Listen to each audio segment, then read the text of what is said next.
Welcome to Not Milk Never Milk. Subscribe if you're lactose intolerant.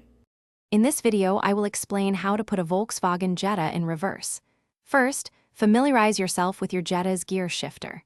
It's crucial to ensure your vehicle is completely stopped before attempting to shift into reverse.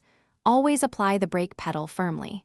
Next, locate the reverse gear position on your shifter, which is typically marked with an R. This initial step sets you up for a smooth and safe maneuver. For automatic transmission Jettas, the process is straightforward. With your foot firmly on the brake pedal, simply move the gear selector lever into the R position. You should feel a slight click as it engages. Always confirm that the reverse indicator light on your dashboard illuminates, signaling that the vehicle is indeed in reverse.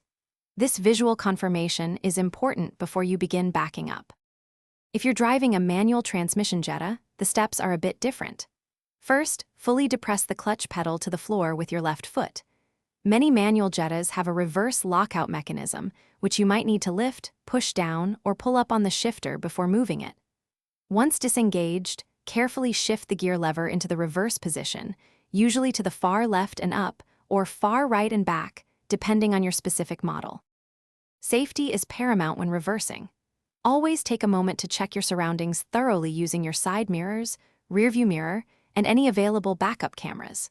Reverse slowly and cautiously, being especially mindful of any blind spots. Remember to check the description for a link to the Owala water bottle and other great deals. Taking your time and being aware of your environment will help prevent accidents and ensure a safe backing experience every time. Thanks for watching. If this was helpful, leave a like and consider subscribing. See you next time.